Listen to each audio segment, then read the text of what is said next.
Hey, Dick Upsall here for Vegas Pro Insiders Daily. Today's Friday. It's the weekend. It also means we have a lot of college football coming your way, and you're also going to get a lot of free picks by watching this video. So some extra added bonus for you going with that. Hey, nice call the other day. Kansas City wasn't a big play on a free play here, but nice call. Kansas City did wiped out New England last night in pretty impressive fashion, I would have to say. I think that takes me recently, I think 234 and 185 on free picks. So continue to roll on those. Hey, speaking of rolling, real quick, Vegas Pro Insiders Daily, $39.99 a month. Get all my picks, Wise Guy picks. Continue to be very impressive. Super systems. I just put up a new in-season system that just came up from 1 week of college football. Check that out. Or for $99 a month, you can get all of that, which I just told you about, plus the best bets from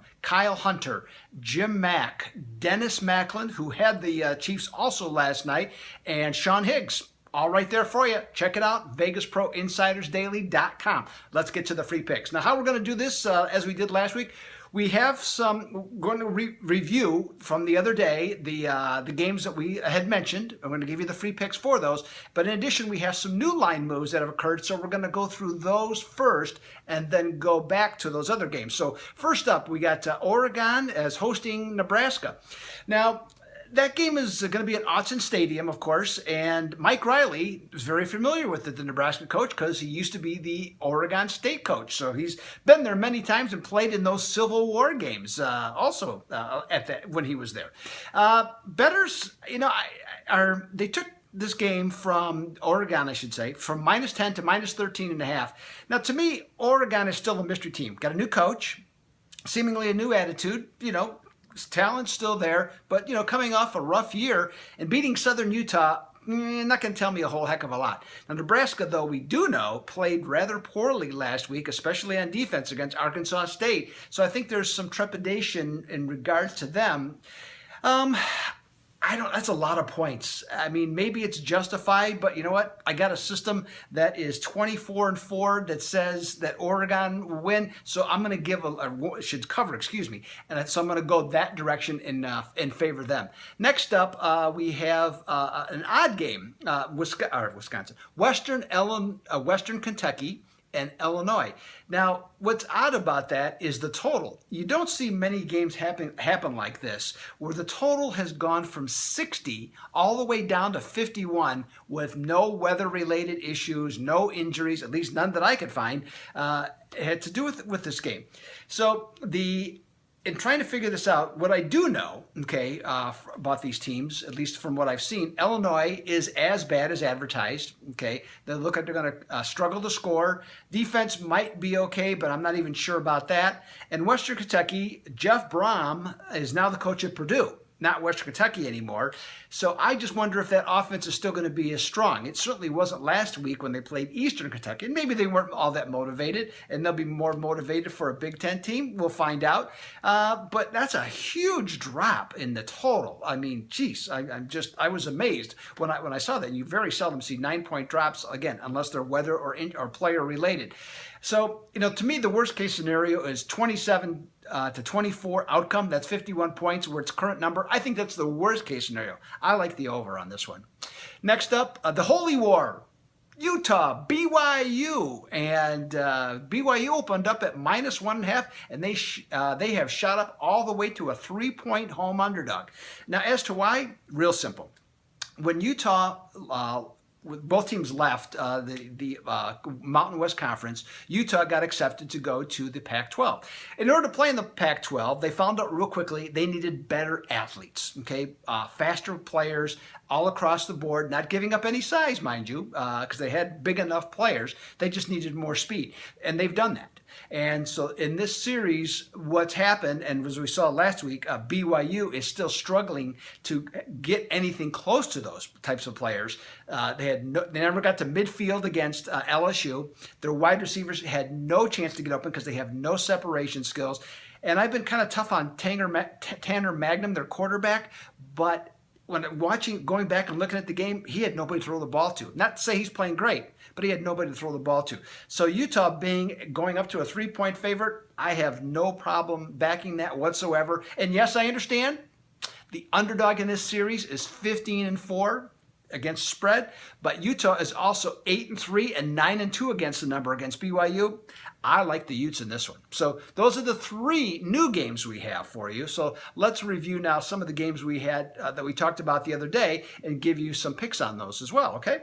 Let's start off with Oklahoma State, tonight's game, Oklahoma State, South Alabama. In that one, the spread the other day was -28 favoring Oklahoma. It still is, still at 28, but there has been one big shift, which is on the total, which has gone from 64 to 68.5. Now, I like South Alabama plus the 28 to begin with, so I'm going to stick with that. I'll definitely take the points. The total, I'm not all that excited about. I'll have the smallest of leans on that one towards the over. Next up, East Carolina, West Virginia. East Carolina looked terrible last week and getting throttled by James Madison, and presumably they're going to get throttled again. Now, the betting public is satisfied with West Virginia being a 24-point favorite, but they have zoomed the total up from 59.5 all the way up to 66. I like West Virginia to begin with. Again, not a strong play, but I like to begin with. I think this East Carolina team is horrible, and West Virginia offensively looks like they could really have something going there. And but I don't know that they're going to score a lot. East Carolina, I'm talking about here, the Pirates. They might be on one leg. Oh, get it, Pirates, one leg. Okay, sorry, couldn't help myself. Live by the idea. Always go for the joke. So I like the under. So in this game, West Virginia under in that one. Cincinnati is at Michigan. It's going to be the early game, I believe, on ABC, if I'm not mistaken. About half the books I checked moved up Michigan a half a point only from the last time we looked at to 34.5. I'm no fan of these large spreads. To me, I find them confusing. I don't see the value in any scenario. Michigan, if they want to cover, they do. I think they will. Okay, that's really all I have to say about that. Louisville, North Carolina, next game. Now, this game started at 6 with Louisville favored by 6 at North Carolina. Shot up to 10 on Tuesday and stayed there all week, but then today, Friday the morning, I saw that it was down to 9.5. Now that's important, okay, because now we're coming off a key number, a 10. So we're going below that number. So if you're thinking about, if you have been thinking about Louisville, like I have, is that now is the time to pounce on them, okay, because you're off a key number, you're at 9.5. If you were thinking about North Carolina, can't be quite as good on that particular one. Like I said, take the Cardinals now. Now's the time to snap it up. Next up, Keystone State. We talked about it the other day. Pittsburgh, Penn State. Penn State shot up to 21.5-point favorite. Looking around the different sports books, find that they're roughly a point higher depending on the book. Some are a half point lower, some are a half point higher than the 22.5. What surprised me on this one, though, was that earlier in the week, Penn State, I think, was getting 90 or 83% of the action, 83%, and now that's down to 60. So there's some Pittsburgh money coming in terms of placing bets. I look at that Pittsburgh secondary. I see a brand new, completely different offense. I know the Pittsburgh coach gets props for being a defensive-minded coach, but that was with Michigan State players. Okay, it's not with the guys that he's got now. Their pass defense is still horrible. How's Penn State's offense look? Pretty good. I'll gladly give the 22.5 in that one. Next up, TCU Arkansas, the opener on CBS for their college football. Brad Nessler takes over as the full-time announcer from Uncle Vern. So that'll be interesting. It's not like Brad Nessler's a bad announcer. Just a change. TCU went from an underdog to a 2.5 or 3-point favorite. It stayed there all week. The betting markets are obviously satisfied with TCU as a favorite. They think that this is, they're bringing back a ton of guys. They think that they're the team to beat, okay, in this particular game, and they supposedly are going to have the revenge factor playing against Arkansas.